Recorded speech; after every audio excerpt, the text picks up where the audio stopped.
It's Wednesday. It's 3 o'clock, at least where I am. We all know what that means. It's another edition of Wednesday Afternoon Live with me, the SaleenDriver, host of the number one Wednesday afternoon live stream in all of YouTube that I know of, the longest running Wednesday afternoon live stream in all of YouTube that I know of. The show that defines the phrase, we are the show about nothing in particular.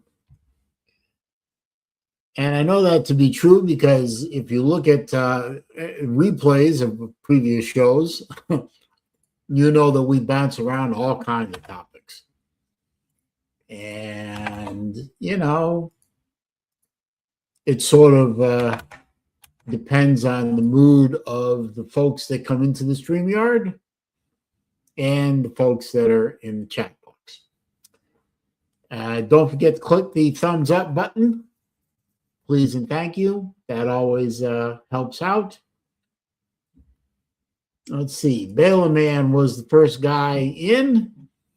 Baylor Man and I are going to have an interesting relationship in 2026 college football as I sit back and laugh at DJ Wrongway destroys the Baylor program the way he destroyed the Florida program.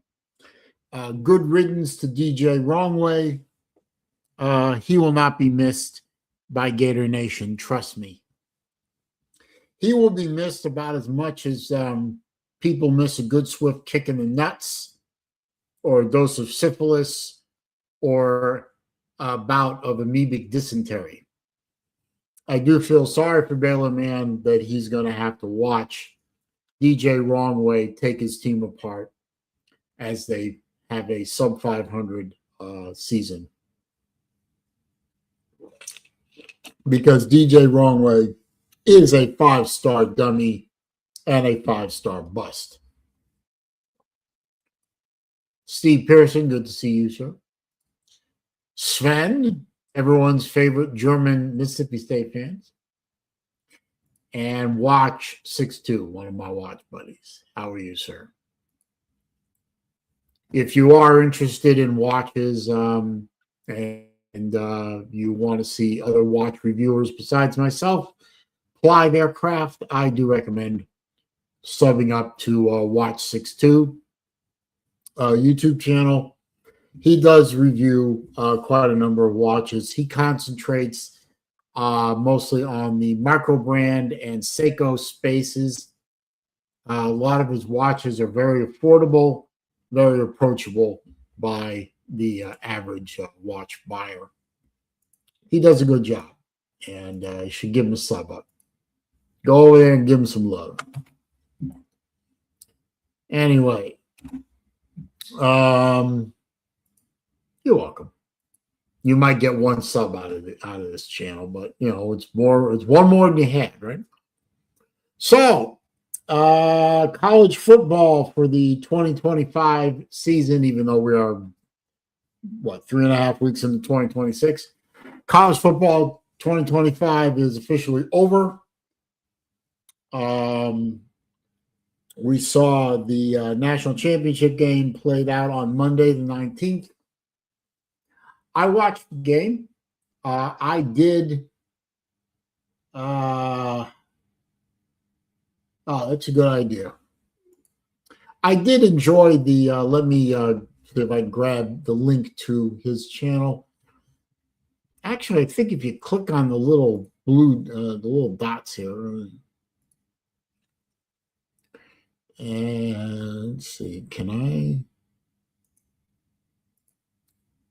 Hang on a minute.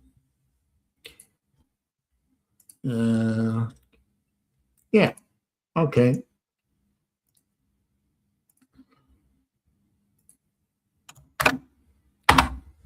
That is Watch 62 YouTube channel link. Hey, good afternoon, Vic. How you doing, man? Um, I did watch the Natty.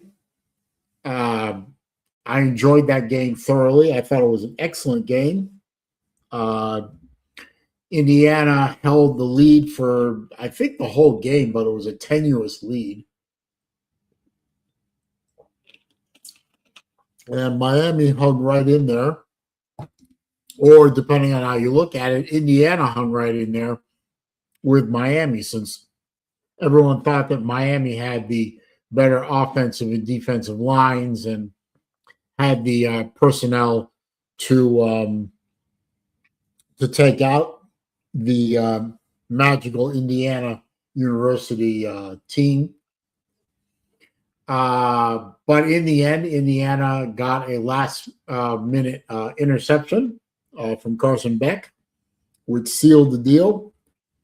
I really thought, I don't know about the rest of you, but I really thought that when they were like, well, they were they were really close to the end of the game, and they were like, what, 2nd and 1 inside in the red zone, and they got that offside penalty. And I thought to myself, oh shit, that's going to be the turning point of the game right there. That poor guy jumped off sides, turned into a 2nd and 6, and they didn't get the touchdown that they needed that would have made it a 2-score game. And it ended up being what, 27-21 game or 27-24 game or something like that. I forgot what the score was at the time. Was it 27-21? I think. Somebody help me there. Vic probably knows. He'll post up. And then they turn the ball over to Miami with a decent amount of time left on the clock, but no timeouts for Miami. And then Miami started to move the ball, and they were moving downfield. And I'm thinking to myself, this is where the Hurricanes will win the game, because and the turning point will be that offside penalty. And then Carson Beck threw an interception, and that ended the game right there and handed the championship to the Hoosiers.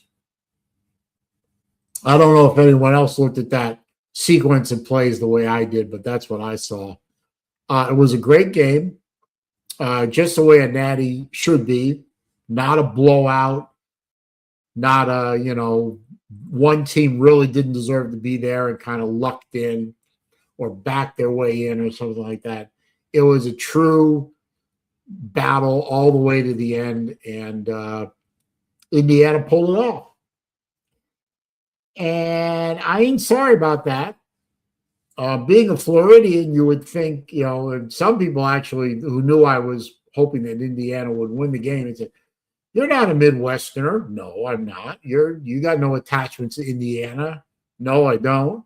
In fact, you wanted to go to Indiana University as a graduate student, took one look at the campus and one look at the state of Indiana and said, "Fuck no," and left. All true. And you're a Floridian. You should be pulling for a Florida-based team. I said, no. If Florida State were in the national championship, you damn sure know I would have been rooting against them. The Battle Angel is here. One of my favorite female YouTubers and the most patient and definitely one of the most patient and put upon people in all of YouTube. And if you know, you know. But no, I was certainly not going to pull for Miami to win the Natty. For one thing, that would have made every Miami fan that I know, and I only know a few of them, but that would have made every Miami fan that I know absolutely intolerable to be around. And one of them was my attorney, at least the attorney that handles all my legal stuff after the divorce. She graduated from University of Miami, and I try not to hold that against her because she is a very, very good lawyer. and an absolute pit bull when it comes to things that were to do with my daughters. Just ask my ex-wife. She still has the battle scars on her ass from where my lawyer kicked it. And I ain't sorry about that. But that would have also made Slim. I love Slim Shady Kane. I do. He's a good guy. One of my favorite dudes on here when he's on here. But that would have made him absolutely insufferable, as well as my lawyer. So not sorry about Indiana winning the Natty. Kind of weird to say the football national championship, champion Indiana Hoosiers. You definitely don't associate anything Indiana with football. So that's kind of unusual. But congratulations to the Hoosiers for winning the Natty. Now, reset. It is now 2 days after the Natty. All the teams are undefeated once again. Every team has an opportunity to win the next Natty. All the dreams are there. All the hopes are there. All the wishes are there. The field is wide open, whatever cliche you want to use. Everyone starts 0-0. And we'll see what happens this time in 2027, assuming we are still around in 2027. The way things are going in this world, I don't take anything for granted anymore. But that's a whole nother subject, which I'm sure somebody will broach in the course of this stream. So, I'm going to drop the link and let the two usual suspects join in, and we'll talk about what they thought of the Natty. And anyone wants to chime in the chat box about what they thought and what they think is going to happen for the 2026 season, which is what? According to Baylor Man, 220 days away, which 220 divided by 30 is 7 months and 10 days, roughly. So roughly 7 months until football starts up again. Now, we still have a few games left in the with the National Felons League. And, if you all want to talk about that, I'll just, say my usual platitudes about I hate the damn league. Nobody knows what a catch is, and all the disrespect in the world thrown at the people who deserve the most respect in the world by Raj, the National Felons League, and all that crap. The radio program chatter I hear is that Seattle is the favorite to win it all. They actually one radio station here said that if the early odds making line is if it's Seattle versus New England, Seattle is favored by 3.5, and if it's Seattle versus the Rams, Seattle is favored by 4.5 or 5.5, depending on who you listen to. I don't know if that's true or not, but they also say that Denver now has no shot because their starting quarterback is out for the season with a broken ankle. And their backup quarterback is somebody that Lou used to make fun of all the time. It's what do you call him? Stidham and eggs or hamburger. I forgot what Vic probably remembers, or maybe Battle Angel remembers what Stidham, the Stidham nickname by Lou was. But I don't. It had something to do with the ham part of his name. We can have a good old time talking about the Super Bowl if you want to do that. There's the link. Oh, and by the way, the last thing I'll say before we start in with Sven and Vic coming in is congratulations to VicTube Productions for winning the season-long unofficial contest of pick'ems that Sven came up with. We picked 7 games, and we pick, and Sven was tracking the scores, and I had the lead going into the playoffs by like 3 or 4 points, and ended up losing to Vic by 1 point at the end of the season, which proves to me that the King of the Jews doesn't know how to pick football as good as VicTube. So if I ever go into degenerate gambler mode, which is unlikely because I'd rather spend my money on watches than gambling, I will go to Vic for advice. Ken! Good morning. Good afternoon, sir. Or good evening in your case. He was the quarterback for Baylor, and after that for the Barner, for Auburn. He came from Auburn. That's right. He came from Auburn. That's right. So Jerry Stidham, or Jared Stidham. Yeah, but I know that Lou had a nickname for him that had something to do with the ham part, but I can't remember what it was. Lou. Lou has for everyone a nickname. Yeah. Or near everyone. He has a few nicknames for me. Yeah. He calls BA the lady, or used to call her the Korean Chinese girl, or the Uber Eats girl, or whatever, or is it Chinese Korean? I think it's Korean Chinese. I forgot. What does he call you? He's probably got a nickname for you too. Me? Yeah. Retard. Yeah, that's his fallback for everybody. No, I have no. I'm the lonely Mississippi State fan since 1,000 years in his channel. Yeah. I'm either King of the Jews or Florida Man, or until I proved to him that I didn't own any jorts, I was jorts guy. By the way, my dear friend, I have to disagree with you. Okay. About the game. The biggest point in this game was that the Miami edge rusher was not ejected after 2 minutes. Say that again. What?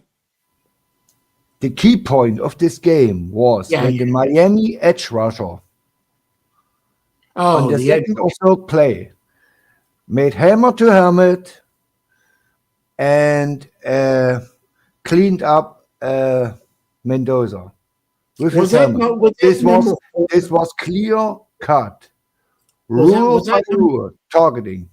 Was that number 4? I think so.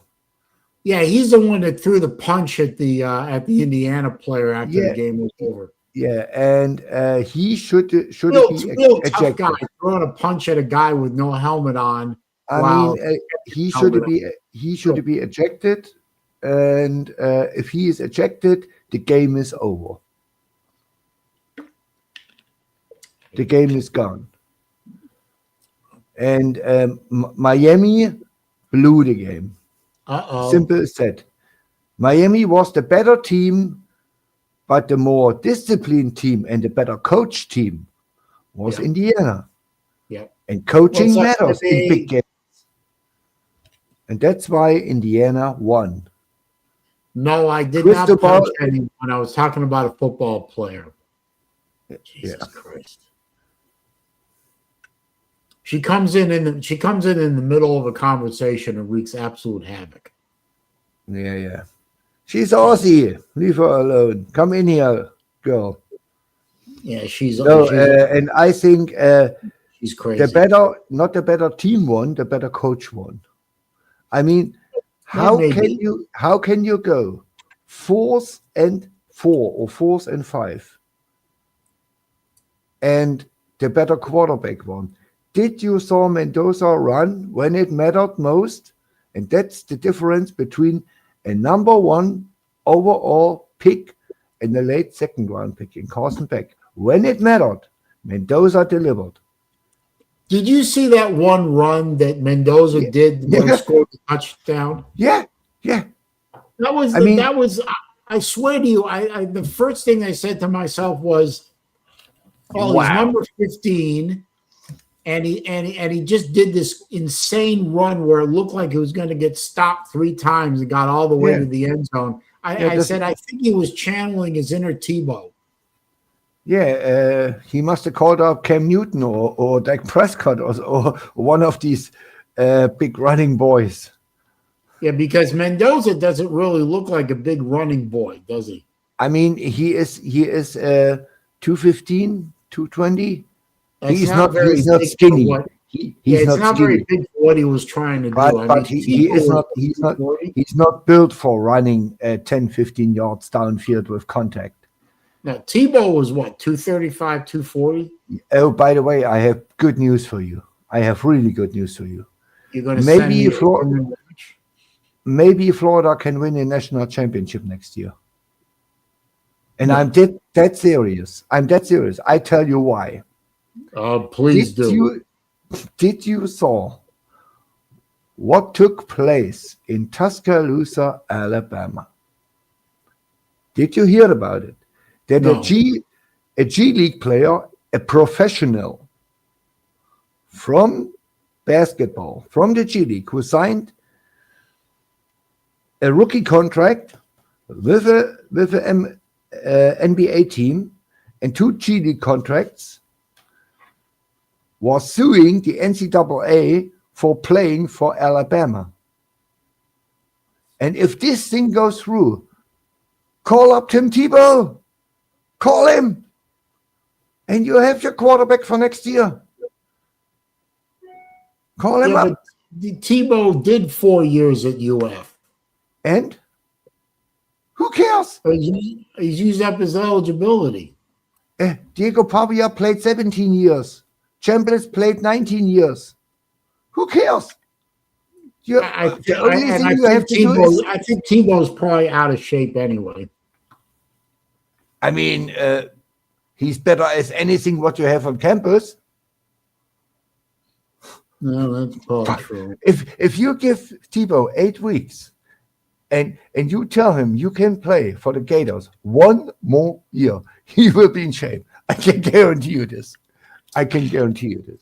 No, all jokes aside, this G League guy sues the NCAA for eligibility on a legal court in Tuscaloosa. He want to play for Alabama. This is so crazy. This is absolutely nuts. And I tell you what, it will not impact football, but baseball, because football has no second division, no G League or something like that. But the MLB has. They have the minor leagues. And in the minor leagues are really, really, really top guys who are making maybe 400,000, 500,000. And if you tell one of these top 15 prospects, hey, dude, you want to play for Florida? We don't give you 400,000, we give you $1 million. You can build a roster in 1 week. Well, I keep saying it before, and I'm going to keep saying it again. NIL and the transfer portal are going to, if they already haven't done it already, they're going to destroy college sports. Yeah, I said this 4 years ago. And everybody told me that I'm a Mississippi State fan. I'm a German. I'm crazy. Raj. I said it years ago too. Everyone said I was an old fart, and I was an old stuck in the mud, whatever. Grow up, work with the times, stop being so old fashioned, blah blah blah. I said, fuck you. I have one solution to the transfer portal insanity. Very simple. if the transfer portal has got to be reality, then it's reality. Okay, whatever. I would make two changes. One is you move the transfer portal and the early signing stuff until after until after at least the natty. Because you got to fix that part. And then they have unlimited transfer portal. I mean, you can do transfer portal if you're a player. You can do it every year if you want to. Okay, here's my modification. The first one's free. You transfer from school A to school B and play immediately. Okay. If you want to go from school B to school C, that's fine. You can transfer. Guess what? You have to sit out a year. Enough with the shopping around crap. You want to shop your happy ass around? Fine. After the first one, every time you do a transfer, you're going to sit for a season. No red shirt. No practice squad, no nonsense like that. You can work out with the team in the gym and stay in shape, but you can't practice with them. You can't play for them. You sit 1 year.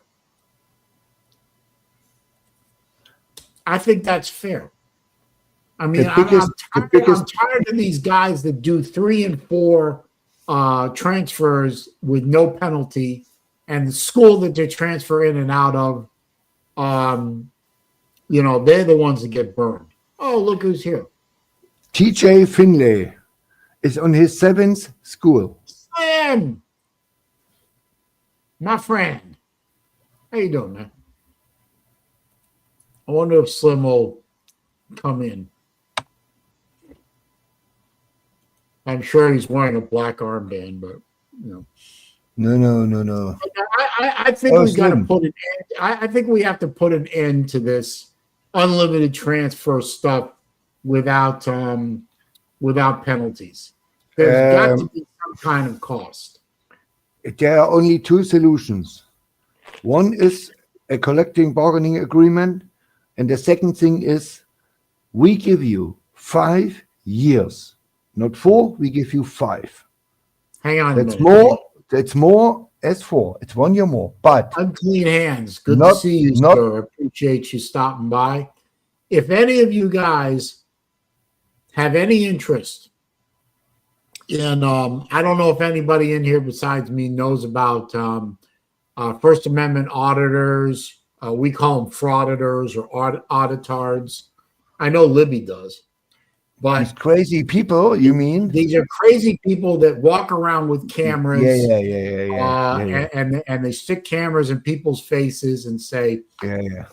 I have a right to be here and I have a right to record and make a complete ass out of myself and on like that. And there are channels that grab these videos, play them, and commentate over them and make fun of them. Unclean Hands is one of the premier channels like that. I've been a sub of his since he was like a couple of hundred subs in, and I don't comment on his videos as much as I used to, but I still do watch all the videos, and his videos are really good, and his delivery is beautiful. He's a good old Southern boy. I think he's in Texas. I'm not sure. I'm not trying to dox him, but I think he's he's definitely Southern. And his delivery is just even keel, dry, Southern humor. And he's funny as hell.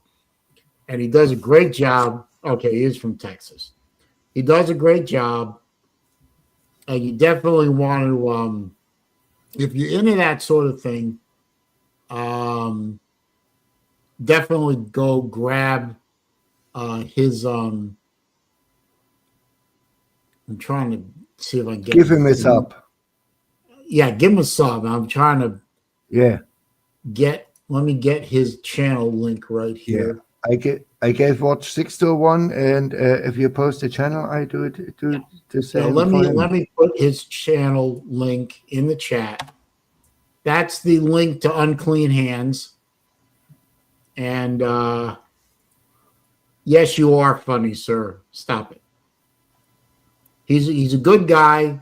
He's got good content. And you know, some of these auditors, these frauditors, we call them, they will make the blood boil like crazy. But it is good entertainment, and Unclean Hands is one of the best. So I'm already subbed to him. You must do that. Did it before? I'm already subbed up. Oh, okay.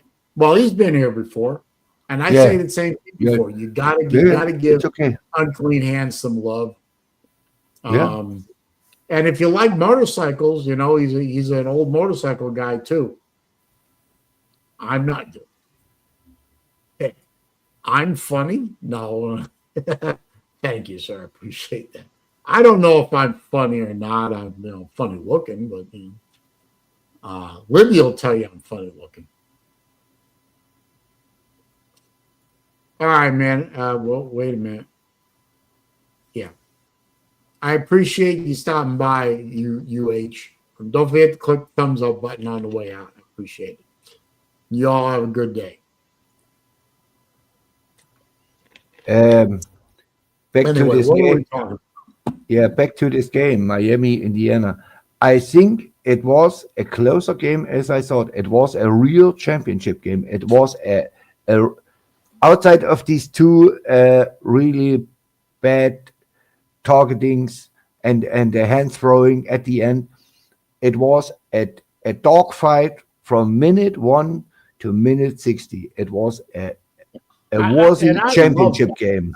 I love that. It was a true, very even. I thought it was two very evenly matched teams just slugging it out. And even Slim said best natty game since 2000. And I agree. I truly believe this game was won not by Mendoza. It was not lost by Beck. It was won by Signetti and lost by Cristobal.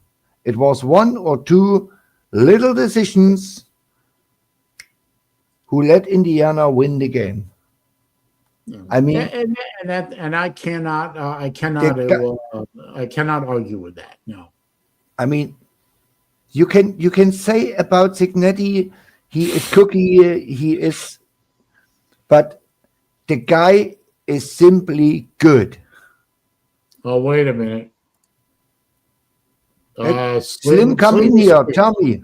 Come in here. I don't troll Slim, you. I dropped the link. Come on in. I'll drop it again. Come in here. Come on in, Slim. It's rare that we get to talk to you, so come on in. I mean, if you got the time. I mean, I know, maybe you're just here for a few minutes to say hello, but I don't know. I thought it was a well-coached game on both sides. Just, one coach made a decision or two that was better than the other guy, I guess. Yeah. I mean, outside of this of the interception, Vic says it was the last minute. Beck played a good game. Beck was good in this game. He threw the interception, but Slim's got a point there. I mean, maybe you can't make a bad decision. Chris Bowman, came down to the block punt. There is an argument to be made there that maybe Cristobal didn't make any mistakes and Signetti didn't make any mistakes, and the difference was a block punt. Yeah. I'm not a big it was a touchdown. One play. I'm not a big proponent, never have been, about one single play making or breaking a game. I think it's a series of plays and decisions that make or break a game. In this case, after watching the Natty myself, there is an argument to be made there that maybe it was just this one play, the blocked punt, was a key factor in Miami losing. I think that and the interception at the end of the game, because Miami was moving the ball and they were getting, they got on the other side of the 50-yard line, and, they had a shot at scoring. Miami was in this game right up until the last play of the game. There was never a point where I thought, well, Miami's out of it. And there was never a point in the game where I thought Indiana's out of it, until that offsides call by Indiana, where they had a 2nd and 1 in the red zone, and they went back to 2nd and 6 and didn't get the touchdown, and they got the field goal instead. That was, in my mind, I was thinking to myself, if Miami wins this game, that's the play that everyone's going to point to and say that was the point where Indiana lost this game, with that mistake, that mental mistake that cost them the touchdown, and they only got the field goal. Nate the Great is late, but he just got back from the movie, so that's a good excuse. So, there are like, I think maybe 4 or 5 moments in that game where you can point to and say that was a turning point. The block punt was a turning point. You're right, that non-targeting call early in the game was a point, because if they had lost that player, I think that would have really screwed up their pass rush and their run defense. Yeah. The fact that he didn't get kicked out of the game was a key point. The block punt was a key point. The offsides near the end of the game, it was a key point. And then, of course, the interception by Carson Beck at the end of the game. And the Mendoza touchdown, where he ran it in. Oh, the Mendoza touchdown. Yeah, that's another one. I mean, that one was one. That was on a 4th down play, too, wasn't it? And it's like, not only did he get a 12-yard run where he got hit multiple times, the man went airborne. I mean, did anyone see Mendoza going airborne ever? And I thought I remember saying it out loud to nobody, because I was by myself, and I watched that play and said, that man wanted that touchdown more than he wanted anything in life ever. He probably wanted that touchdown more than he wanted to get laid. So Nate saw the movie David. Okay. So. And that's the moments NFL teams want to see. That's the place. When it's all on the line, you go and you make the play. Maximum effort, as Deadpool would say. Maximum effort. It was a great game.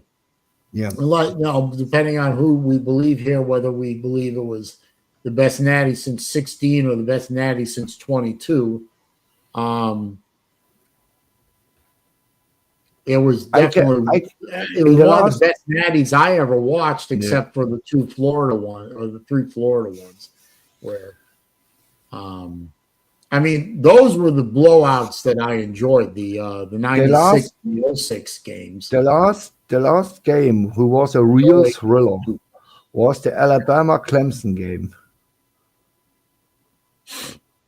Yeah, that one came down to that last play. Well, Watson threw the touchdown with 2 seconds to go. You remember that one? I remember that one. On the right hash. Yeah, that was the one Clemson won at the last. Yeah, out pass, 25 yards. It was amazing. And this is the last one I can remember who came really down to the wire. Nate is salty that Indiana won a natty before Nebraska. I mean, Indiana is better. Indiana is just better as Nebraska. Nebraska has got to work on becoming relevant again. But then again, so does Florida. So, but Florida is now a basketball school anyway. So what can I say? Yeah. This is weird. Indiana is now a football national champion, and Florida is a basketball school. Yeah. Okay. That hurts. That hurts a lot. Yeah, and Indiana is one of the not many schools who won in basketball at national championship and in football now. There are not many. Florida is one of them. Florida is the only school who has 3 natties in football and 3 natties in basketball. Yeah, and 2 in baseball. Yeah. And Florida, and I was watching yes, I do watch Florida play basketball, on the side screen while I'm doing work on the computer. I saw a splash stat on there that through the first 9 games, Florida was 5-4, and they are now only 1 loss, and they're they're 9-1 now. But Florida, like Mississippi State, played really tough preseason schedule. Florida is now turning it on in basketball when it counts, I guess, which is conference play. So and we turn it down. They beat Vanderbilt. I mean, they beat Vanderbilt soundly. Number 10 team in the country. They rolled into Nashville and beat them. Yeah, George is doing pretty good in basketball this year. Yeah. We will see. We're like 14-3 or 15-3. Good morning. Yeah. Yeah, I'm sorry for your loss, Slim. I ain't that mad. It was a good game. They had their chances.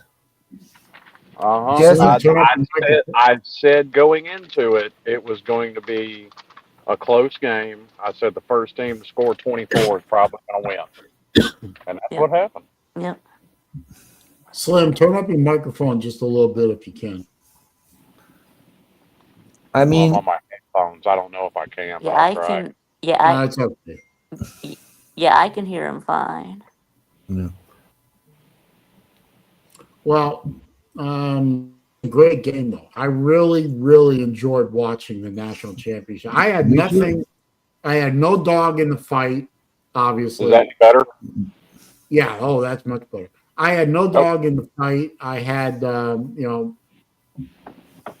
I just was able to watch the game as a fan. And it was a great game. I really enjoyed the game. I mean, it went down about how I thought it would. I mean, yeah, of course, I thought Miami would win, but I don't know. Like I said, I don't think you can point to any decision Mario Cristobal made and said, "Oh, that's a fuck up." It was the little things who decided this game. The little things. Look, really, the little things. Yeah, Miami was it was a lot of stuff not called. I mean, a lot of stuff that could have been called pass interference, but they just kept their flag in their pocket and were letting them play. No, sure. I mean, I can go back and show you a dozen times Reuben Bain was held and it wasn't called. So big whoop. Yeah, there's that. I appreciated the refs trying to stay out of the game. I don't know what crew was, what conference that crew was from, but I appreciated the fact that they, for the most part, Big 12. Yeah, I know the referee was a Big 12 ref. Now the rest of the crew, I don't know. They said the Big 12. I heard it right. Well, at least they were neutral. Yeah, they were. Yeah, well, they do that intentionally. That's the idea. Yeah, I know. But I really did appreciate the fact that the refs tried to stay out of the way. And all the ones that they did call, all the penalties that they did call, when he saw the replays of them and everything, he said, "Yeah, that makes sense." I think so. I think they were all legit calls. Yeah. Well, there was one I personally wouldn't have thrown it. There was a PI called on Miami, and of course I wouldn't have called it. But and I've maintained this for years. If it's mutual hand fighting back and forth, fuck it, let it go. Because honestly, you could call it either way. I agree completely. If both players are hand checking, let it go. Yeah. Keep the flag in your pocket. Yeah, and there was a PI called on Miami that, yes, by the rule, it was a PI. But my personal preference on it, like I said, there was mutual hand fighting back and forth. You got to let that ride. Yeah, I think I remember which play you're talking about, and I thought to myself, yeah, they were both hand checking each other. I think they should have let that shit go.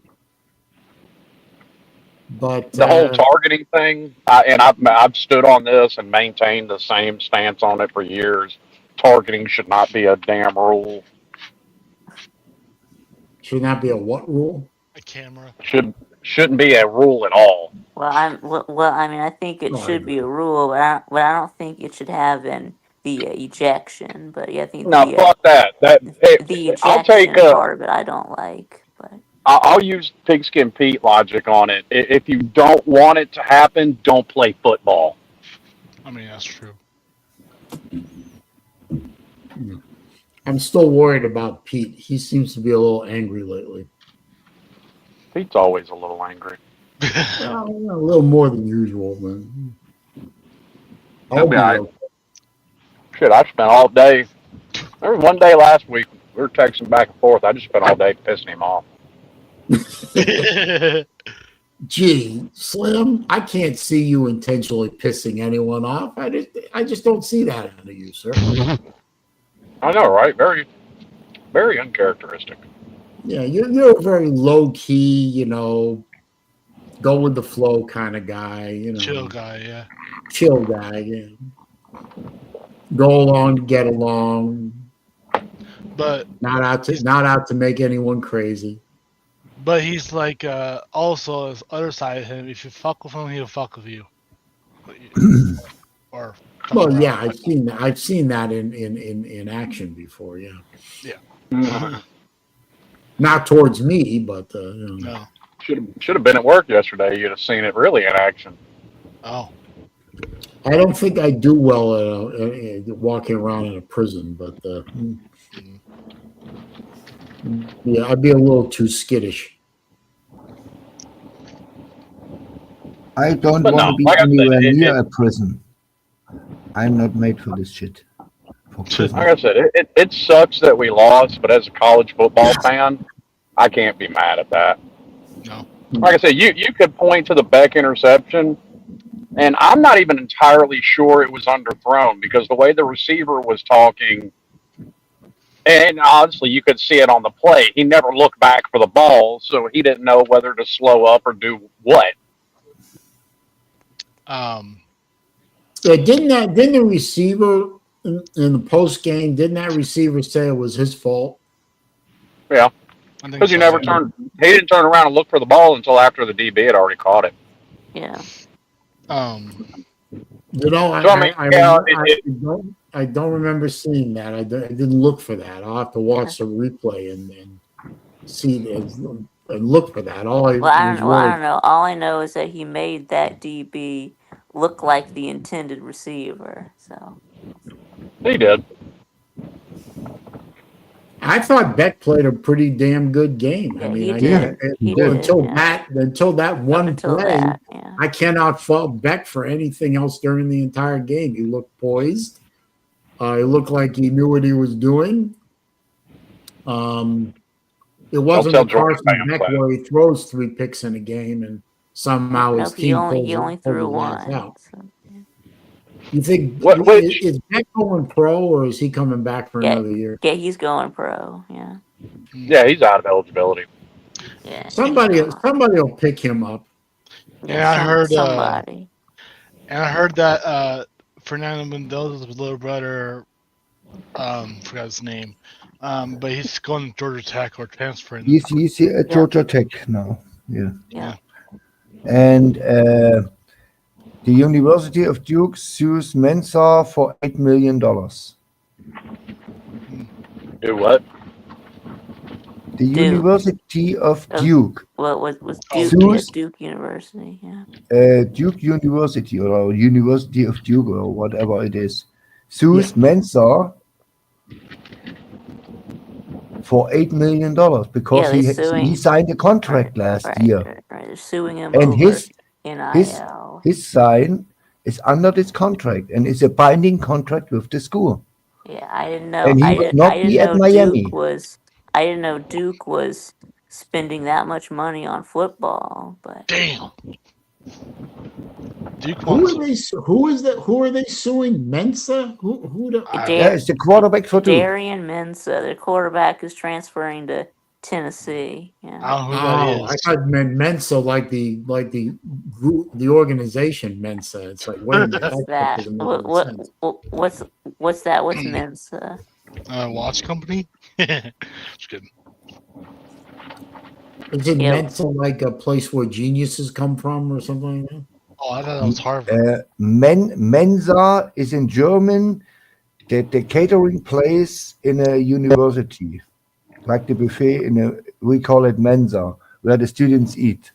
This is called Mensa. Okay. But without an H. Well, I think Duke probably has a case on that one because they got a contract. But then again, if you force this guy to play for Duke because of a lawsuit and he'd rather be at Tennessee, do you really want a player that doesn't want to be there? He want to go to Miami, not to Tennessee. All right, Miami. Sorry. So, I'd say let him go. Just make sure he pays back any money that he got, pays it back to the university. Yeah.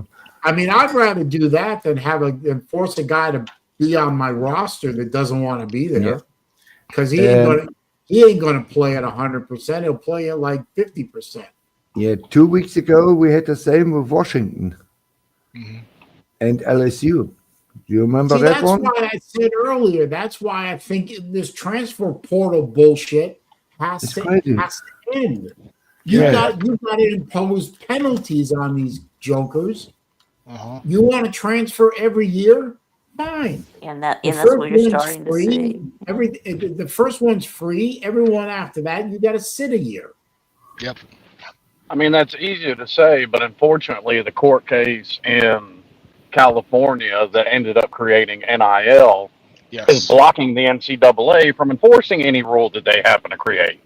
That's right. Well, then that's where you got to. And I hate to do this. I really hate to do this because I don't like saying things like this, but somewhere along the line, you've got to get federal legislation created to level out this bullshit. Yeah. Because obviously the NCAA has no enforcement capability anymore. Yeah, I thought they don't want to enforce anything. Yeah, I thought I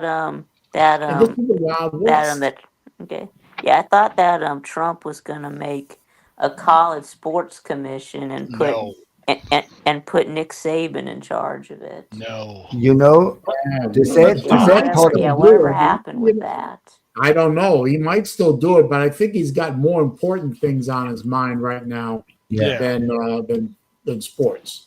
The crazy thing is that the college football, the championship, is the second most important game and sport in the US. Nobody watches MLB. Nobody watches NBA. Everyone watches NFL, and everybody watches college football.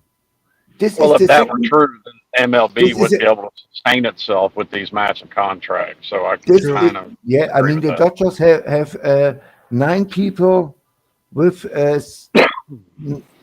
seven players on a contract with 9-figure contracts. Yeah, they got no salary cap. So So if nobody was watching it, they wouldn't be able to shell out contracts like that. Yeah, of Just course. saying. they So, got no and if we don't stop this salary stuff, cap. teams who have big donors at the end, and not a Kurt Signetti who can win with lesser talent. Raj. So you never will see a Nebraska, a Mississippi State, or even a Georgia win again, because there are 20 schools in the country who say, "Hey, Georgia will win again." But. And see, here's the problem with not- that. And hang on, Sven. Here's the problem with that line of thinking, because this has been this way as long as football's been around. If it all boils down to how much money you spend, then nobody would beat Texas and Texas A&M forevermore because nobody has more money than them. Yeah. But that's just not the case.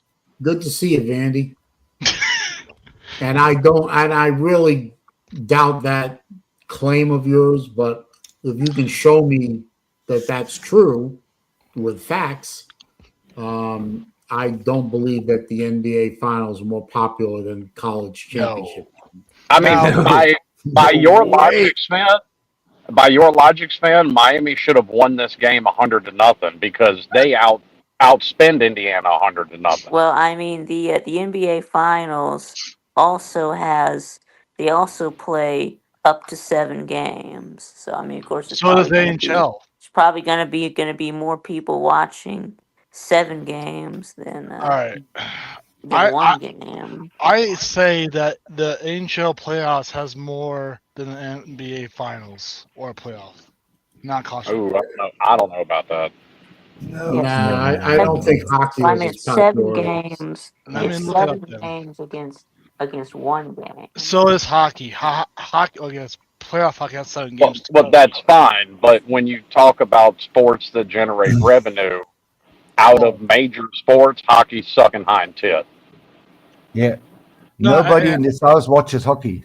Near nobody outside of Saleen. That's not true. You should go to a Lightning game. You should go to a Lightning or a Panthers game sometime. Yeah, and I'm not disagreeing with that, but more people in general watch baseball than watch hockey. Yeah, Florida doesn't count. No, Florida doesn't count. What do you mean? Okay, and you could take the entire population of the state of Florida. You have more people in Canada watching hockey than you do in the whole state of Florida. And yet, Canada hasn't won a Stanley Cup since '97, so 93 or whatever. Yeah. Did you know that Canada is to hockey what Nebraska is to college football? True. The state of Florida has 5 hockey teams in it. Well, yeah, it does anymore. Yeah, 2 NHL teams and 3 ECHL teams. Yeah. Now, and they're all quite popular. Mm-hmm. And hadn't the 2 Florida teams combined for like 4 of the last 5 Stanley Cups? Yes. Yeah. Including 2 in a row by the Panthers, and before that, 2 in a row by the Lightning. Playoff. Of course, right now the Panthers aren't doing very well comparatively, but the Lightning. To me, that is more of a when the state of Florida is dominating hockey. That is more of a sign that we're in the end days than anything else. Yeah. No. What should be a sign of the end days is that the University of Florida has a hockey team. Well, club, but still. Yeah. Well, I mean, the University of Miami has one. Their inaugural season, they won the D3 national championship. Yeah, UGA has a hockey team. Yeah, why can't SEC have? I'm not kidding. Yeah, UGA has a hockey team, but it's Division 2.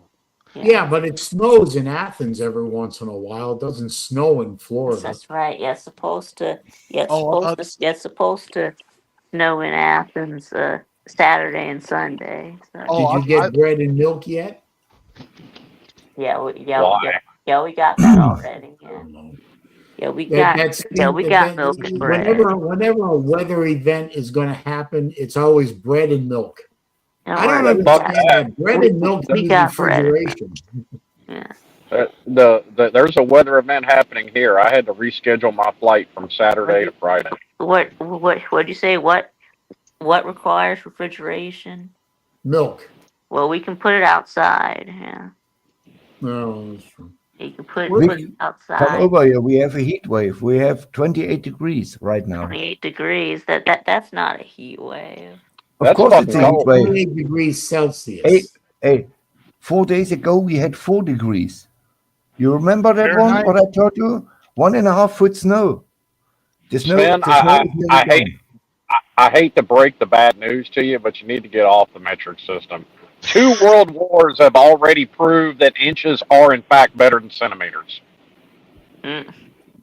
No. Facts. No.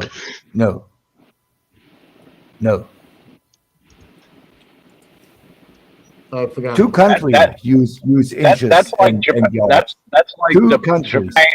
That's like Japan had the audacity to try to break the world record for the biggest firework in Nagasaki, and still came in second place behind us. Yeah. Attention.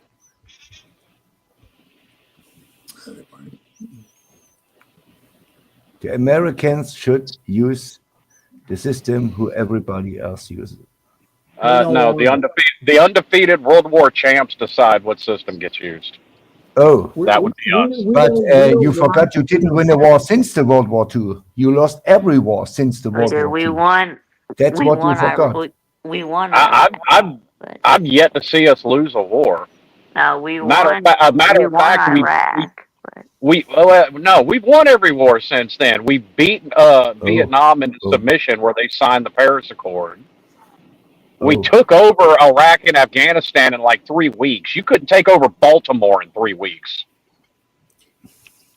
You know, you can make the argument we won all the wars and lost the peace, but yeah, true. Well, no, we lost the whole country building aspect of it, and I don't give a fuck about that. I don't give a damn if they have a democracy or not. Fuck them.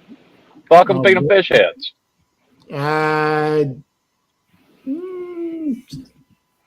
Well, I'm glad you're proud to live in Vietnam, sir. You know, I understand Vietnam is actually a pretty nice place to live for a lot of people.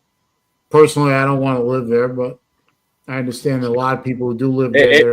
If Vietnam beat us, why were they sprinting to Paris to sign a peace treaty? They didn't beat us. We quit. Yes.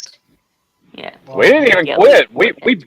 We bombed them into oblivion for 137 days straight, and they were like, "Oh fuck, we want peace." Yeah, we bombed them, and then we quit. Pulled all of our. You know what quitting means? Losing.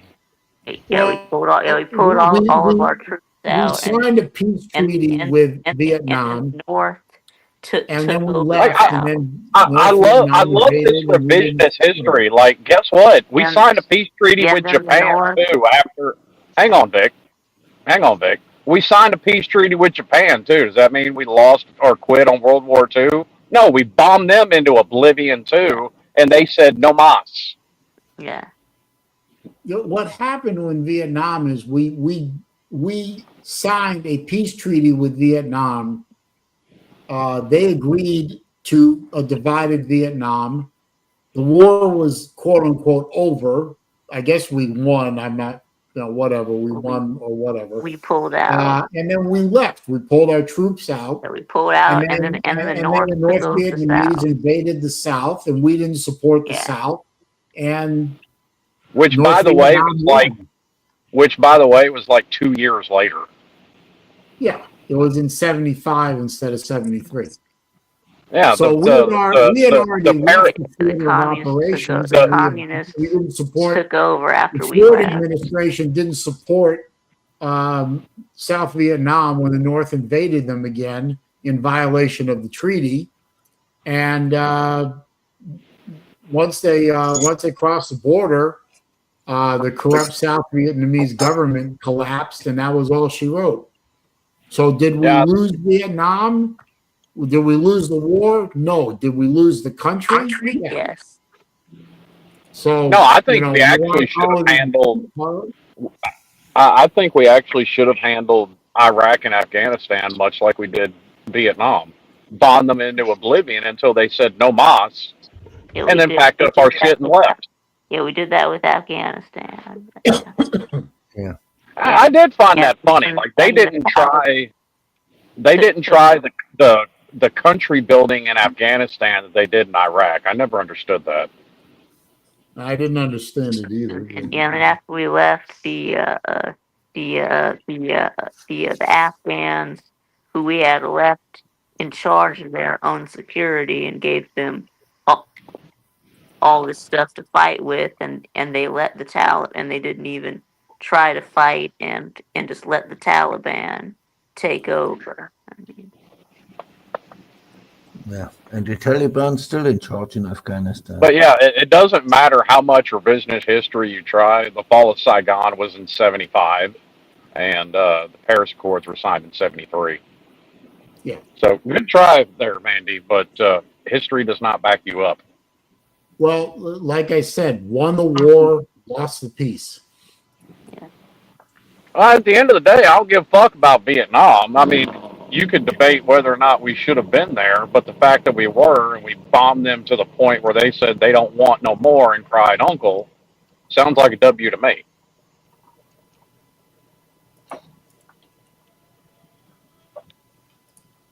Yeah. But we didn't support the South when they got invaded 2 years later, and that's why South Vietnam was lost to the communists.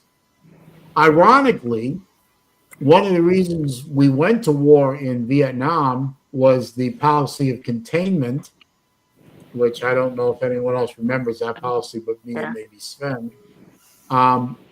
The idea was we were trying to contain the communist Chinese from expansion. Yeah, they're trying to stop and it turns out that Vietnam was, once Vietnam was united under the communists, it turned out that Vietnam was better at containing Chinese expansion than we were.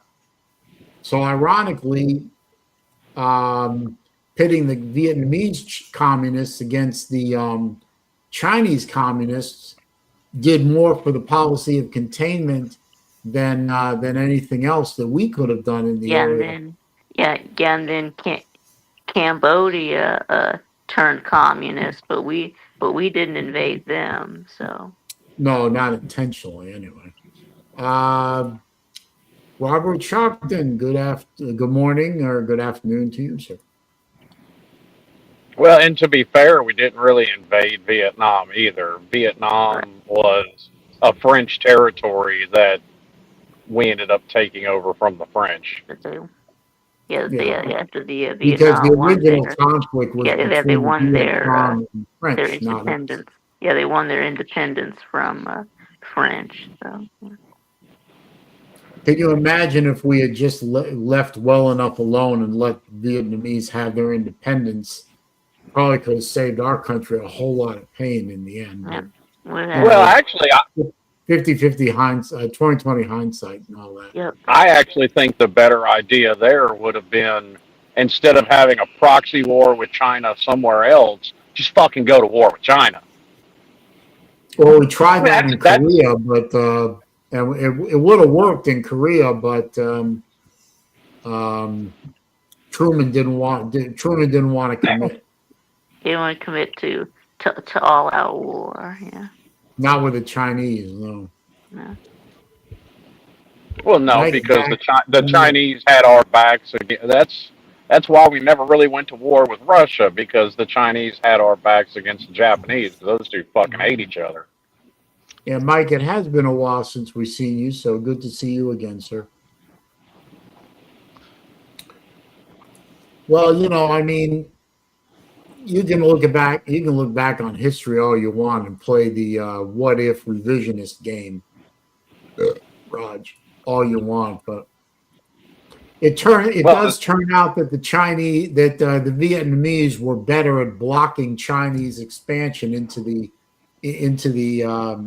that part of the world than anything that we could have done. Right, it didn't stop them from going from Cambodia, but yeah. Well, I actually think the biggest boost to Chinese expansion was Nixon, but that's just my opinion. Yeah, you're not wrong. But Thailand and Laos stayed pretty much intact. And Cambodia, after they got rid of the Khmer Rouge, they are slowly beginning to turn things around. But there'll be another generation or two before the Cambodians are on the level with, say, Laos or Thailand. Yeah. But again, in the end, Vietnam was better at blocking Chinese expansion long term than the Americans were. Just because obviously the Chinese are not the Vietnamese, and the Vietnamese are not Chinese. You know, and they all look the same to me. They have their own national identities.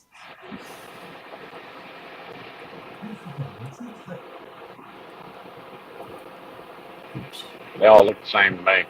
Love them all. Well, they may look the same, but they don't think the same, and they're not the same. Yeah, they're not the same. They're not the same people, trust me. They don't even worship the same. Just like Americans. Well, we may all sort of look alike, but we're not all alike. We don't worship alike. We don't sound alike. We don't act alike. And that's I'm not sure that's a fair comparison. I mean, isn't Vietnam like smaller than the state of Florida? Yeah, I don't know. Yeah. Is it? I don't know. I didn't know that, but yeah, Vietnam's not very. Dude, you could fit all of. You could fit the. They're very. You could fit. That like I've never understood people's arguments. Like people talk about how great the public transit system is in Europe. You could fit the entire EU inside the state of Texas. No. Well, maybe a little. That's a bit of hyperbole, but I get what you're saying. Like America is so much bigger and so much more developed than everywhere else that yes, we're going to have more problems than other places. Like rural China is nowhere near as developed as rural America. Not even close. No, you're not wrong.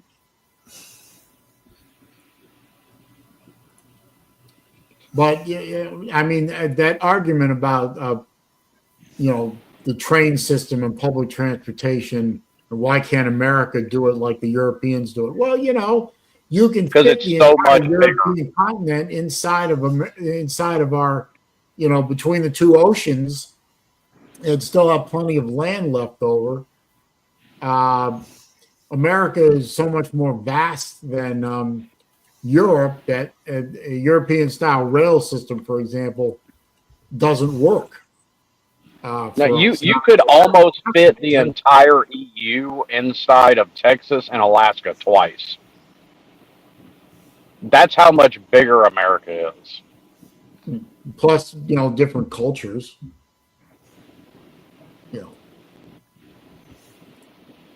But that's fine. America doesn't have to be Europe. Europe doesn't have to be America. It's just fine to have differences. I don't see a problem with that.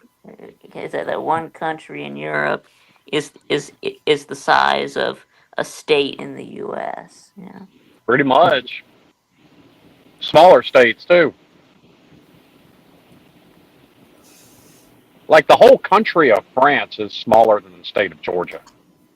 Huh, really? I was having this discussion with somebody recently because recently France just voted in like a ridiculously small work week. I mean, like 30, 35-hour work week, maybe 30, I think it was. And they just voted themselves a smaller work week.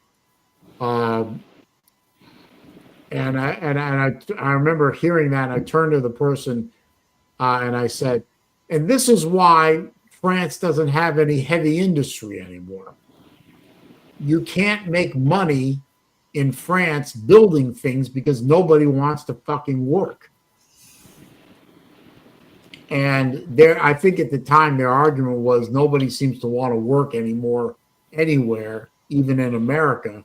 And then I pulled up the report that says the French workers and the French legislature just voted themselves an weekly work week hour cut. And I said, you want to talk about a place that doesn't want to work and doesn't want to produce anything anymore? And nobody wants to work in France anymore. That's why they're importing workers from the third world, because nobody wants to fucking work anymore. Well, I think they've been able to have massive social welfare systems for so long that's kind of driven that as well, which is easy to do when you are exporting your defense budget to somebody else. Yeah. JD, I think that I posted something in the chat. The Russian part of Europe is half the size of the whole US. Half the size of the whole US. That's There you go. What includes Texas and California. Russia is massive. Yeah. Oh yeah, Russia's massive. China as a whole is massive. And all up to the Ural Mountains is Europe. And I went by train in 1991 or 92 from Moscow to Vladivostok. It took me 21 days with the train to get through Russia. It was unbelievable. But half of Russia is also uninhabited. Or uninhabitable. It's also true. Well, that too. Yeah, because how would want to live the idea that the whole Europe. Who in their right mind wants to live in fucking Siberia? Nobody. Right. It's it's the same. Who the fuck want to live it's uninhabited by humans, but in North Colorado or in Alaska, nobody want to live there. Like there's more people in Lambeau Field on a Sunday in December with no clothes on than there is in all of Siberia. Siberia has towns. Novosibirsk is the like the capital of Siberia. They have roughly 3 million people. They have big towns, and the big towns are near the coal mines, the diamond mines, the oil fields. They have big towns there. I mean, of course, they have villages with 20 people, like tribes in the Pacific. They were not visited since the 1800s. The Tsar sent them to Siberia, and nobody ever heard of these guys again. It got sent to the Gulag. Yeah, not to the Gulag. In the 18 and 1900s, there were no Gulags. The Tsar said, "You are out of community, you have to go to Siberia on your own, and you can do what you want, but we never want to see you again." And they got a horse and fuck all that. I'm not going to Siberia. And they had to go to Siberia, and nobody ever heard of these guys again. Yes, they were banished. Yeah, vanished, banned. Well, there's a reason that people got banished to Siberia, especially under the communists. Who the hell want to live there? It's punishment. This is real punishment. I mean, I had temperatures in Yakutia. We went there for 1 day. I traveled in the winter to Vladivostok because I want to see the Siberian winter. And there's a state inside Russia, like Texas or Colorado or Georgia. It's called Yakutia. We had temperatures 60 degrees minus Celsius. That's 80 Fahrenheit Wow. minus. And they said it's not a cold day. This was unbelievable. Yeah, you They said said, something about the communists. I heard a joke the other day you would like, Saleen. Is that you're sitting at a table with Stalin, Hitler, Marx, Mao, Pol Pot, Mussolini, and you've got a revolver with 6 bullets. Who do you shoot first? yourself. Yeah. No, you shoot Marx 6 times and you prevent all that shit.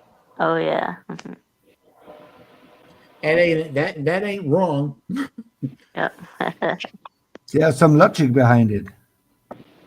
Well, if you take out if you could go back historically and take out Marx and Engels, you could probably prevent most of the rest from happening. Who is Ingalls?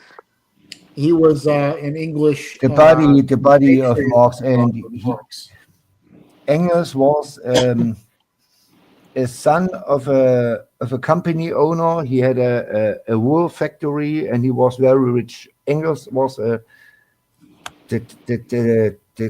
counterpart or the sidekick to Marx, and Marx was very poor, and Engels had money because he came from a family who owns factories. And he sponsored. Stalin was the worst of them. He made Hitler look like an amateur when it came to killing. Yep. He literally sponsored Karl Marx his entire life. And Marx was not a nice guy. He hit his woman every day, and he drank like hell, and he was not a nice guy. No. Just for the record. Well, none of them were nice guys. That's for damn sure. Yeah, none of them. Yeah. But Stalin is attributed under his regime, which lasted a bit longer than Hitler's, to be fair. But under the Stalin regime, upwards of 25, and in some cases, people estimate 30 million people were slaughtered. I've heard upwards of 50. I've heard that too, but most of the academics have settled on between 25 and 30 million, which is still a significantly large number of people under communism. Yeah, the same thing happened in China too. So. Yeah, Mao was also an expert at killing his own people. Yeah, and then Pol Pot in Cambodia. He didn't kill the most. Yeah, he didn't kill the most, but he did kill the highest percentage of his country's population. Pol Pot practically depopulated Cambodia. I mean, if Pol Pot had kept going, he may have made the Cambodian people extinct. As it is, Cambodia, they're on like their 3rd generation post Khmer Rouge, and they're still trying to recover.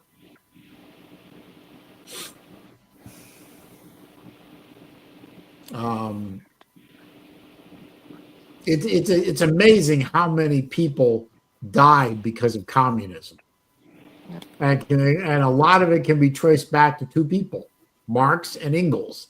If they had never written their books and their papers and stuff like that, if that knowledge had never gotten out into the wild, who knows where humanity might be in comparison. You know, you could argue that a whole hell of a lot of people that ain't around might still be around. It was the communist. The Communist Manifesto. And Das Kapital, don't forget that one.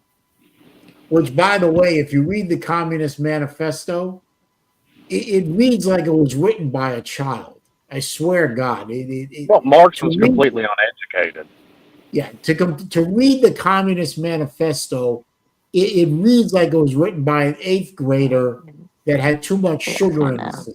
Yeah, I didn't read the whole thing, but in like history class, we did read like an excerpt from the Communist Manifesto. Well, you should have Right, you it should have read was. the whole thing. It Vic. was. I Yeah, swear and to right, you. it was pretty crazy. Yeah, I mean. Yeah, read the whole thing and lose a few more brain cells. Yeah, I mean, if you want to either kill brain cells or at the very least induce sleep, or if you want a really good laugh, I mean, you read some of Das Kapital or I'm sorry, the Communist Manifesto. You read portions of that thing, and you just sit there. You may even be a liberal. You may even believe in some of that stuff, but to read the way it was written by those two jokers, you're just sitting there shaking your head, thinking people who believe like this. What they said about absinthe might have actually been true. It might have destroyed brain cells by the thousands.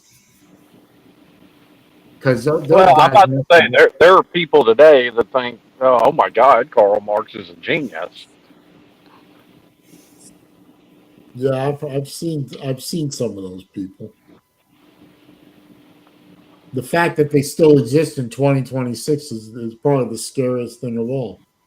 Well, I mean, and I've here's the funny part: you can draw a lot of parallels between Islam and communism, and one of them is both of them say that whatever your system, including the American system, communism doesn't have to beat you. They'll turn you to communism. And Islam said the same thing. They'll beat you from within.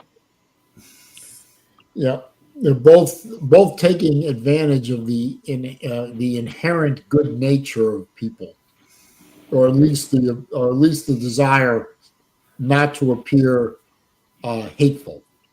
Well, communism doesn't even go after the good nature of people. Communism goes after the inherent laziness of people. Yeah, that's a good. I was speaking more of Islam than communism, but Yeah. yeah, I mean, yeah, communism and socialism definitely appeal to the inherent laziness of the average person. I mean, that's how that's how we end up with a nut job like Mondami running what used to be the center of world capitalism. Yeah, they're running New York Well, here's City. the thing: socialism actually works on a small scale. A very small scale. Yeah, small scale. Yeah. It didn't work Like when you it could. didn't work for the original Pilgrims. If you read the actual history of Well, no, because the problem is, once you get past a certain size, you're going to get some lazy fucks in there that just want to leech off of everybody else.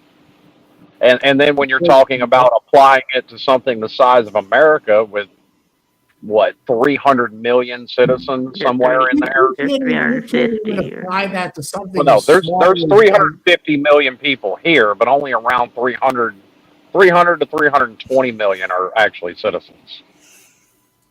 That's all right, Matt. We're glad you're here. I mean, it couldn't even apply to the Plymouth colony way back in when with the Pilgrims that originally settled America. They actually had a form of communism, communal store, and everyone was equal, and everyone, right. Well, everyone's production was they thrown did that into. to survive. They did that to survive. They had to pool all their resources together. It didn't work. If you read the history of the colony, the colony nearly wiped itself out because of people who were riding the coattails of the hardworking, and the hardworking realized that if they worked hard, they were really carrying other people, and there was no incentive, and so on and so forth. Yep. And adopting capitalistic tendencies and abandoning the original charter and the original communalness of the colony saved the colony, but not before a lot of people died in the process. And I mean, sure. That's why at its at its essence, capitalism is forced altruism.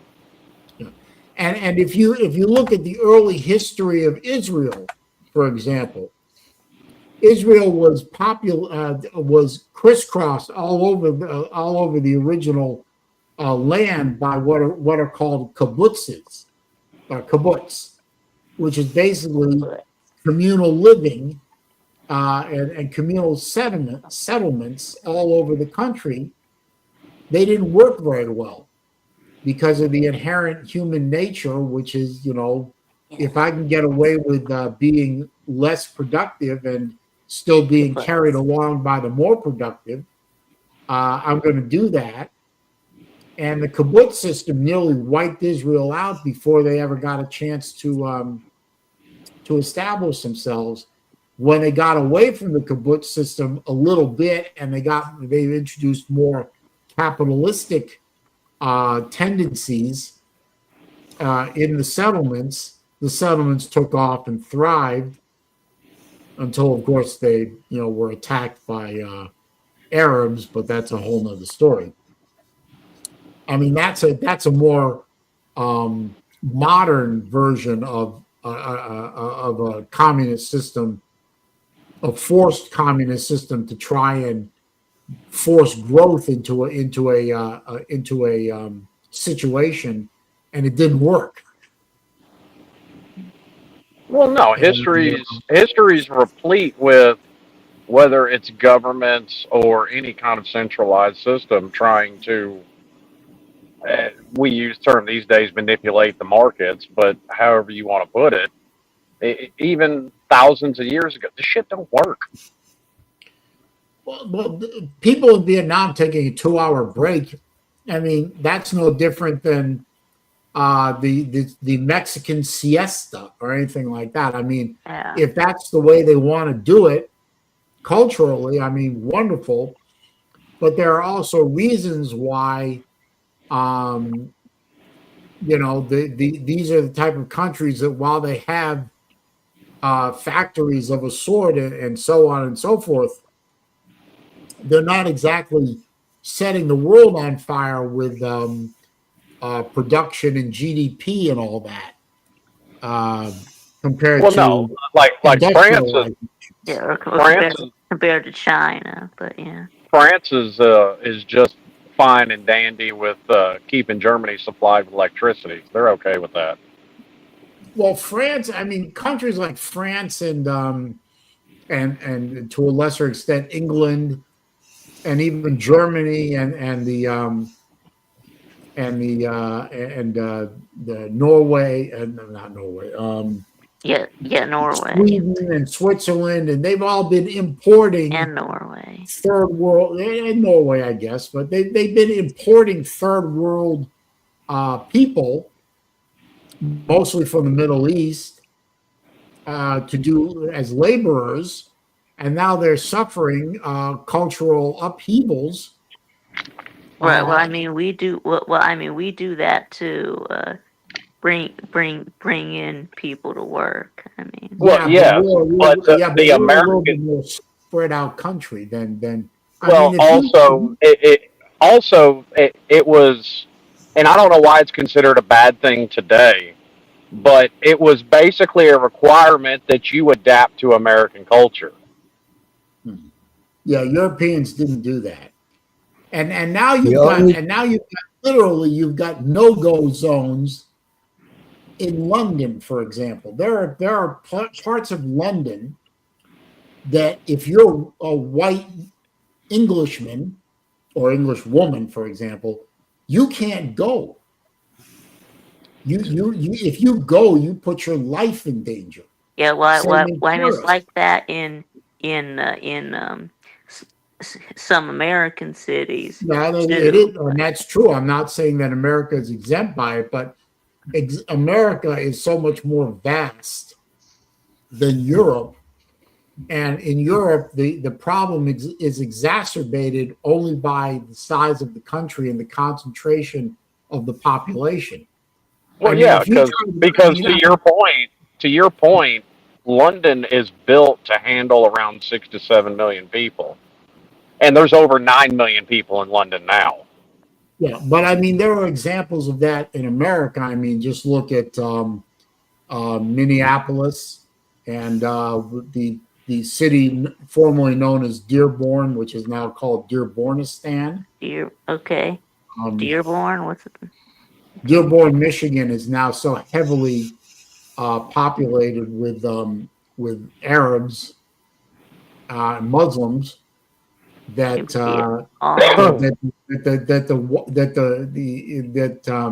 the Christian folk are now almost a minority. That's a good point. National dish in England changed from fish and chips to curry. But the British have always loved their curry for a lot longer than.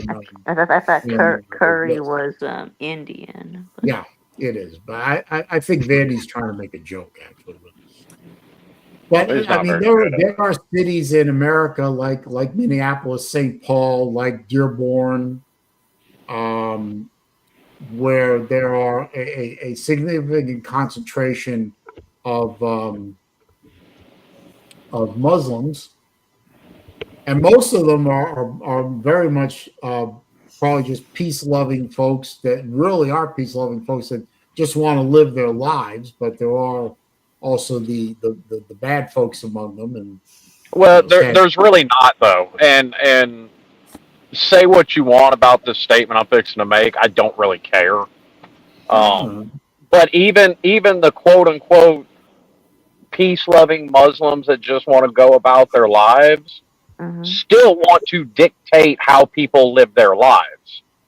No, I don't disagree. Like unfortunately, it's a fact because the polls have been, and these are self-admitted polls in England. Something like 75% of British Muslims think things like homosexuality should be outlawed.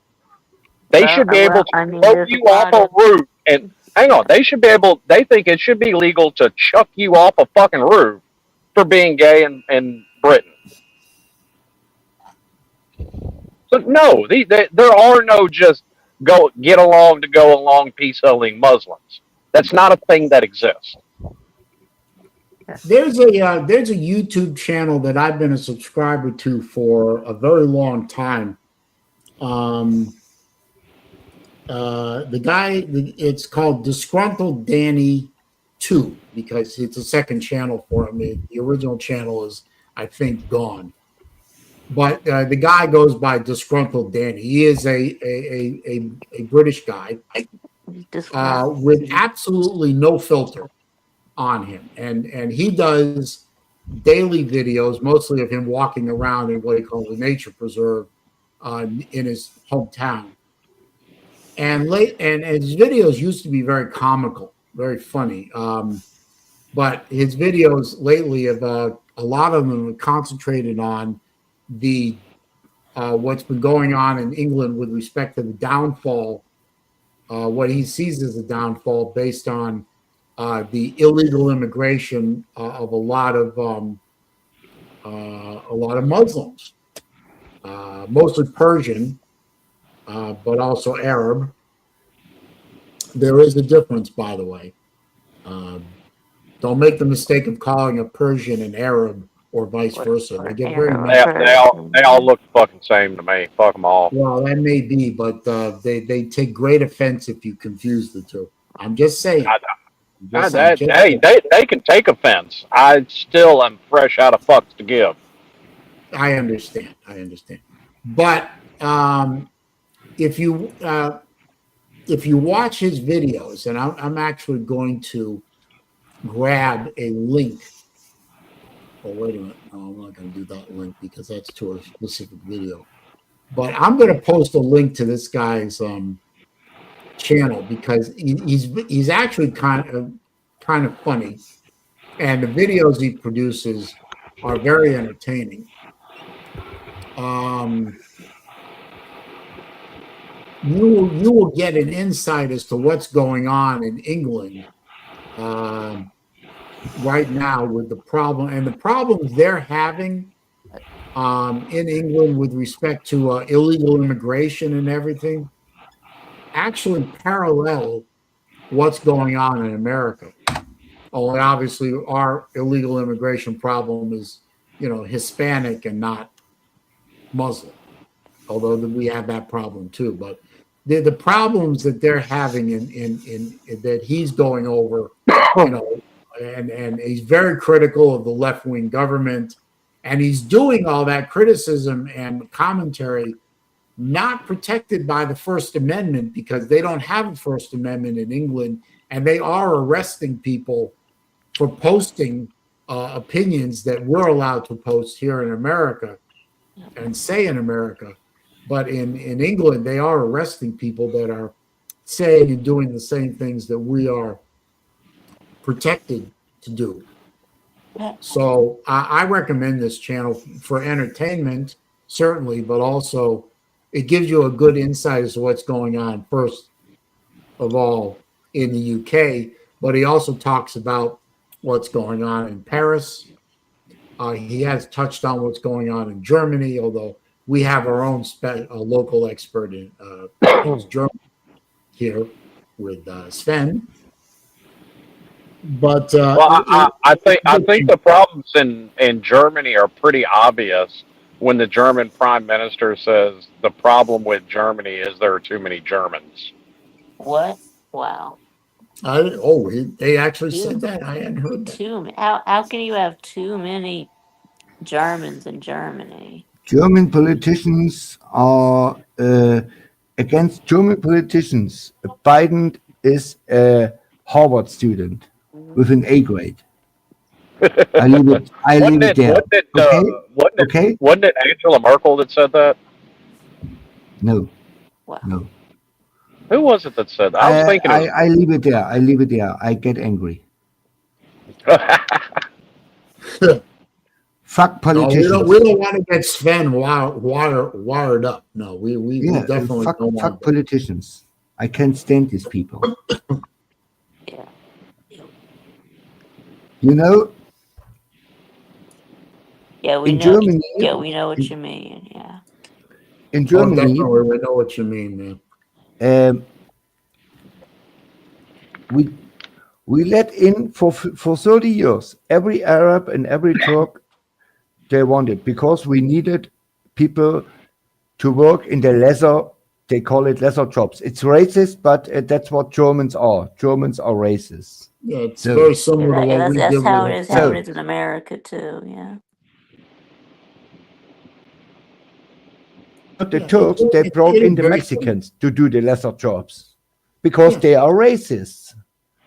So the Russians brought in the Turkmenistans and the Tajikistans and whatever in the south of the Russian hills and mountains are where, because they are racist. Everybody, every country, every politician is an asshole and a racist. Because they want to do work. Here's the difference between Europe and America and Russia. In Russia, they can bring in all those cheap labor third worlders and be racist and everything. But the fact that they're being run as a police state dictatorship, they can just basically, do whatever the hell they want, say whatever the hell they want, and nobody's going to say anything about it. Whereas in Europe and America, we can't do that, or else, the worst thing you can call somebody in the West now is racist. I think you're right. I think you're right 5 years ago, but I think it's been overused to the point that it's lost all meaning. I don't care if someone calls me a racist. Yeah, that's what happens. I'm not a racist. When you use it too much, it loses its meaning. Yeah. I got to tell you, I have been called, and I laugh every time it happens, but the people who know that I am conservative and everything, they call me a Nazi. Oh, really? Okay. I'm Jewish, which means that, believe it or not, guys and gals, even though I am a white guy, I'm also a member of a minority. Well, I mean, okay, but once again, and here's the problem with trying to play identity politics as far as a minority. Anybody and everybody can claim to be a minority. Oh, I agree. But I'm just saying, I love it when people call me a Nazi and they don't know that I'm Jewish. Or some people actually know I'm Jewish and still call me a Nazi because I support Trump's policies. That's something else that's been overused for so long that, frankly, it's lost all of its meaning. Oh, yeah, I agree.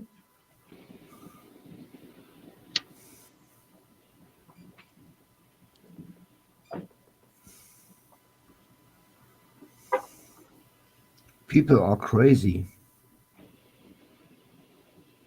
No, that's what people somehow need to get back to is, okay, on this topic, we just disagree. Like, me and Luke disagree about plenty of shit. I don't think he's a piece of shit because we disagree. I just think we disagree. You know, I know Sven is roughly my age, and you know, Slim is not terribly much younger than me, but he is. But I think that the three of us might be able to remember a time when people could disagree without being disagreeable. Yeah. Sadly, I don't think we'll ever get back to that time in ever, because it seems to me now that it's too ingrained in this society and in the social mores of the time, where if you are in disagreement with somebody over policy or belief or whatever, you're the enemy. You're now someone that's less than human if you disagree with me. I don't know. I don't know that we can't never get back to that, but unfortunately, it would take something catastrophic.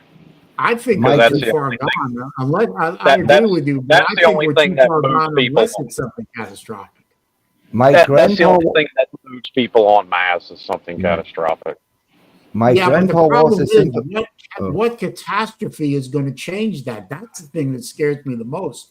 What level of catastrophe are we going to have to befallen us before we can change direction? I mean, I'm thinking an invasion by space aliens that starts laser bombing our cities. I mean, that level of catastrophe.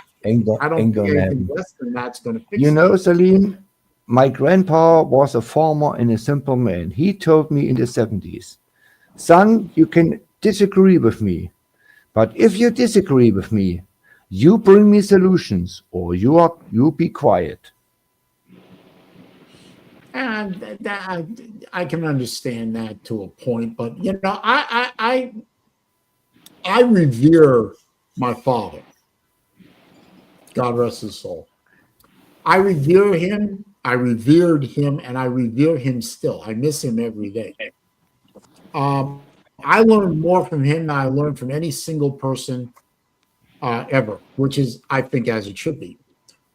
But I didn't agree with everything he said or thought. Of course not. In some cases, I was further along. You know, I was more, for want of a better term, I was more extreme than him. In some cases, less so. I mean, for example, I don't think the man ever said to me that he loved me. I knew he did, but he never said it. Or I tell my kids all the time that I love them. Different style. I was probably more politically conservative than him as he got older. I think he moderated a bit more, which I think people tend to do as they age anyway. But then, just because I didn't agree with my father on things doesn't mean that I thought less of him. And I know he didn't think less of me because we disagree. I mean, you know, he used to chide me all the time on our, you know, when we collected watches together, we agreed on a lot of things, but then we diverged on quite a number of key points. And he used to kid me all the time about it, and I used to kid him all the time about it. But, you know, in the end, he's my father, I'm his son. So, you know, we disagreed on things, but we were never disagreeable. And same with my mom. I revere my mom, who is definitely more liberal than me on pretty much everything. But just because we disagree on a lot of stuff doesn't mean that I'm going to, shun her.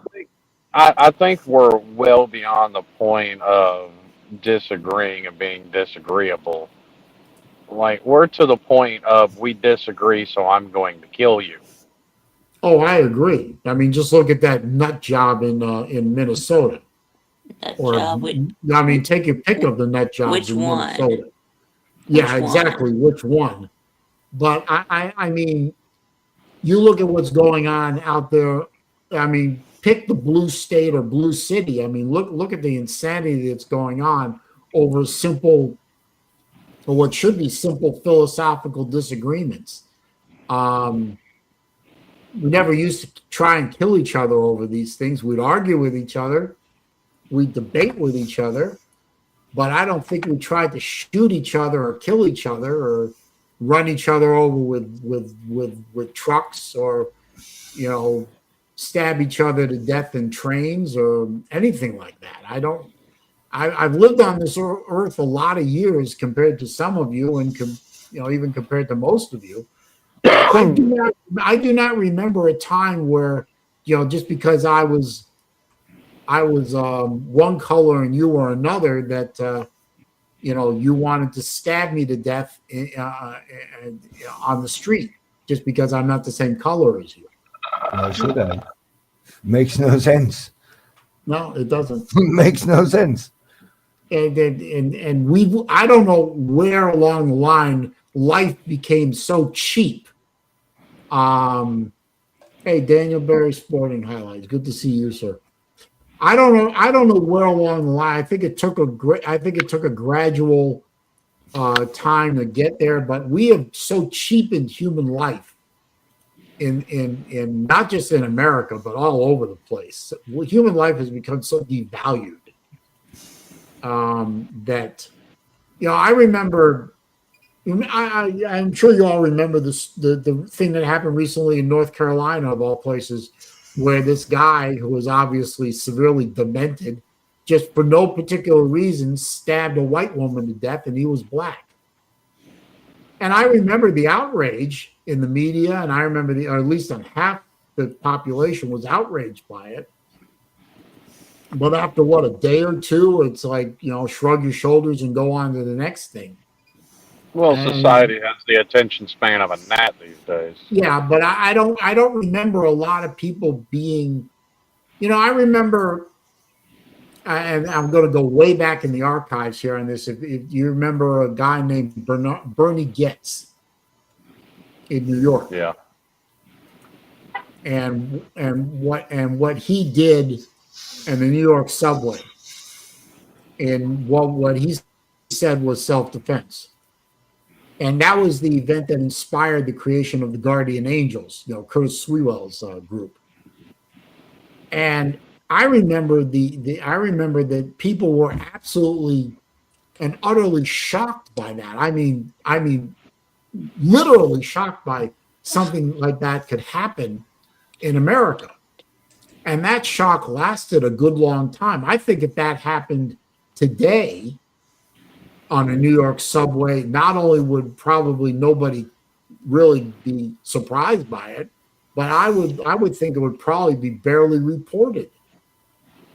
And I don't think anyone here or anywhere would argue with me about it. Well, I think that's more a result of all these 24-hour news channels in the way they cover things more than anything. And I'm not even talking about anyone in particular. I'm just talking about that they all operate in a very similar fashion. No, I don't disagree, but I think we've cheapened over probably a generation or two. I think human life has been cheapened to the point where it doesn't have the value that it had, I don't know if Gen X is a good point to a good generation point to, but certainly the greatest generation, you know, or the baby boomers, I think human life was more valuable to those folks than it is to the subsequent generations. And you know, it's a very sad thing to, brother. That's whoop. Okay, sorry about that. Oh, that's my mom. Wonder what she wants. You better go on the phone and call her up. It's getting close to the end anyway, so I'll call her back in a minute or two. Okay. Oh, by the way, Saleen, I don't know if I make it next week. I plan to go a little bit on vacation again. I'm retired. Well, I kept my ass in the train and want to visit my 2 grandkids in the Balticum, in Tallinn. I go at 9 p.m. on the train, go to sleep, and get out of the train at 8:30 in the morning. And it cost me $59. Wow. Including a breakfast. Yeah, Breakfast is that's 2 pretty bread good, rolls and 2 cups of coffee. If I want. Yeah, and these trains are packed. I mean, I have a single room,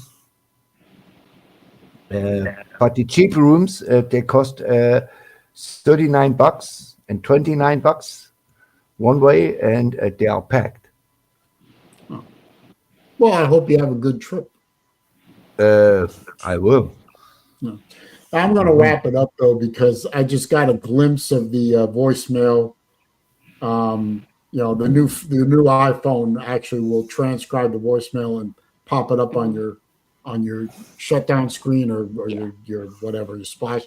Anyway, I just read a line or two, and it's like, oh, I better call her back now. So I am going to wrap up a couple minutes early, and just it's no problem. Yeah, guys, have a nice day and a nice week. And Shady, don't be angry. You don't have to be ashamed to be in a national championship game. You don't have to be ashamed. I don't think Slim is angry. No, but you want to win. No, you can't win them all. You can't win them all. Right. But I thank you. That's like the 4th national title game I've seen Miami lose. I think I'll be okay. You're used to this. At least it wasn't Florida State. Hey, listen, we played for the national title. We beat all 4 of our rivals in the same year. And the way Mario's built that team, it's not going anywhere.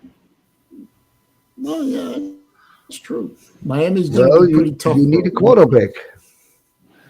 I think we recruited a good one. I don't think we need to go get one. I think we recruited one that's just fine. Who is on Miami? Years y'all had to bring in a transfer. Well, his first 2 years, and I called out Mario for his recruitment of quarterbacks. It wasn't very good. Last year, he brought in the #1 quarterback in the state of Georgia, he was a true freshman this year. So who y'all got? Yeah. I think I'd say give Luke Nickel his chance. Okay, Luke Nickel. Okay. I've never heard of this guy, but if he's the #1 in Georgia or Florida, should be good. We will see. Must be pretty good, yeah. Yeah. Well, I gotta go, guys. I gotta go. Okay. I took myself out. I gotta deal with this. All right. All right. Yeah. There's no shit show today. Yeah. Nate says he has plans for this evening. So. Okay. So no shit show today. No.